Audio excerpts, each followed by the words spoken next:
Hello, YouTube. This is Dark Nadia coming at you once again with a vision that I had. It took me a while to actually post this as far as making a video because I'm not really big into making videos. I'm more so of a writer, and I'll share my experiences one-on-one with people that I open up and that I trust, or I'm a blogger. But I did promise my YouTube subscribers that I'll make another video, and I see people have been asking me to, so I'm going to get off into this vision. I actually had it around my birthday. It was probably like the 30th or something like that, and last time I made a video, it was last year around that time. The Most High always give me insight right before my birthday, like, or after, to carry on into my next following year. I'll go a little bit into it. Like, I've never been, like I said, a fearful or scary person, but I did want to overcome any sense of fear. You know, like I said, I've never been a scary person, but when it's all said and done, I know there was some fear deep down inside me that I wanted eliminated. So, basically, I think it had to be, like I said, the 30th. I laid down that night. I put on my meditation music, as I always do. I had just a little sip of ayahuasca. I don't know if anyone know what that is, but I had the yellow one. And I hear that's the heaven herb. So, I prayed to my ancestors, basically, to help me overcome any forms of fear so that I could overcome all obstacles in my life. And as I drifted off to sleep, basically, I was in Detroit, like, riding around with the man of my dreams. Like, I won't disclose who it is, but I was riding around with him. I seen this lavish nightclub. I wanted to visit the club. And so he dropped me off so he could go party with his male friends. And upon me arriving in the club, a man approached me with a few others, and they proceeded to, like, push me up against the wall so I couldn't move. And I knew at that moment, you know how you know what you know what you know, that he wanted to view the tattoo upon my shoulder. And if anybody just want to see it, I got this tattoo recently. Well, I got it like in September of last year with the guy that I was having a vision of riding around with in Detroit. Okay, so he wanted to view my tattoo upon my shoulder. And I resisted, kind of, you know. I didn't have to no avail, you know. My tat was exposed to him because, you know, he was stronger than me. And he looked at me and he just said, "Oh, you'll be perfect for the job." And I didn't really know the position.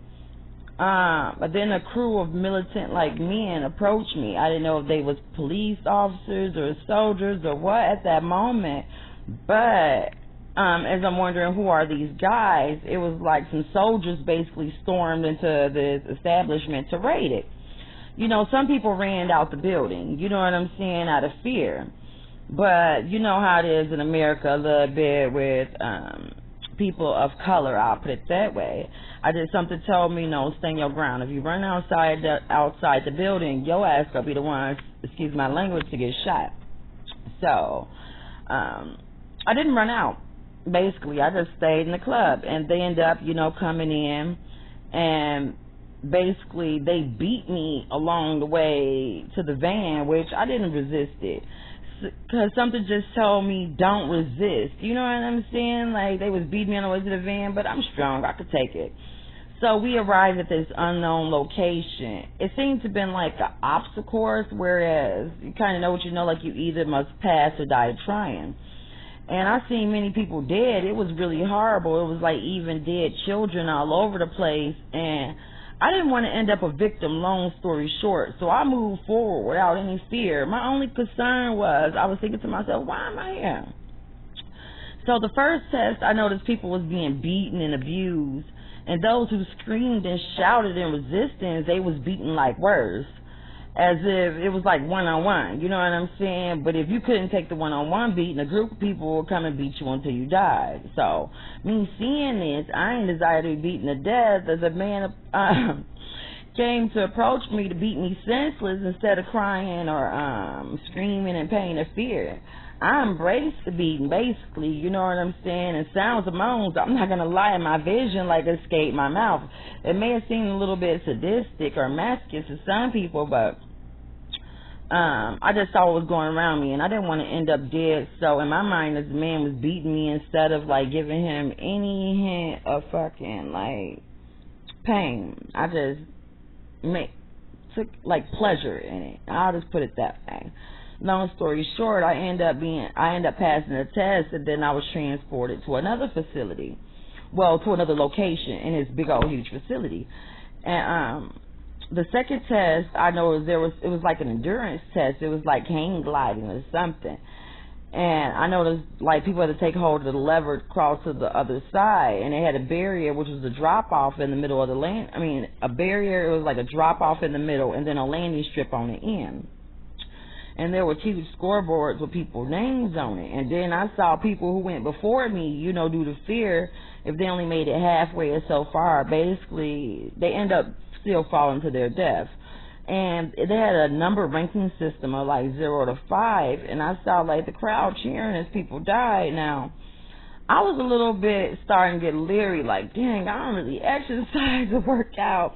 I've never been able to do a pull-up, yet alone how in the hell I'm going to hang glide all this long way, all the way to the other side without falling off. And one of the people who was administering us, making us do the test, he whispered in my ear, he was like, you could do this. So I said to myself, all right, I could do this. So I tapped inside of myself, and I pulled up all the strength that I had inside of me, and I soared to the other side unharmed. So I was basically like happy, like, woo, you know what I'm saying, get riddance, because I didn't want to fall off the cliff, that's for sure. And I was like, okay, why am I being put through these tests? So then I was taken to this third spot, and it was like a medical chamber, whereas it was like a group of us was placed in one room, and we was hooked to a machine that was like supposed to electrocute us or something, zap us. But the unit, one of it sealed our mouths shut, and the other one was like, it was 2 pieces hooked to our temples. Right then and there, something told me, girl, wake the hell up. This is too much for you. You was not about to endure, even in a dream, being electrocuted, electrozapped, or whatever it was. But something at that moment kind of told me in my spirit, like, stay grounded. You can deal with this. So the machine was like kind of thrown into like 500 volts. I don't know how I knew, but I knew it was 500 volts. And we was going through the process of being electrocuted. And various people, you know, they seized up in front of my eyes like they was in bitter anguish, and they dropped dead like flies.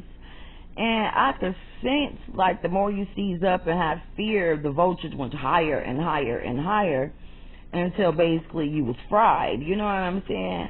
So as for myself, as I was being like zapped, I stayed as normal as possible. You know what I'm saying? I gritted my teeth and I was holding my temples, but I wouldn't let it bother me. I wouldn't let it get to me. And then only 4 of us, long story short, out of a group of people end up passing this part of the test. You know, until the voltage kind of went back down, they said we passed. So I'm like, okay, good. You know what I'm saying? And the 4th test, it was very weird. It was still in like a medical chamber. But it was weird because they gave us like dog food mixed in a bowl with water, you know what I'm saying? I'm like, okay, what type of test is this? I mean, sure, we was all hungry because we was taken from wherever we was from and brought here. And even though I'm like going through these tests like they was one after the next, but it was taking so long, like for as many people as it must have been like 2 days past. It was like daylight tonight and night today again, but we got no sleep, no food, no rest, no water. It was like they was trying us on our endurance on every level. So basically, like I said, they mixed the dog food up with water in a bowl. I didn't want to eat it, but after I saw other people, like, they resisted eating it, they shoved a funnel down their throat, and they was force-feeding them basically until their stomach exploded.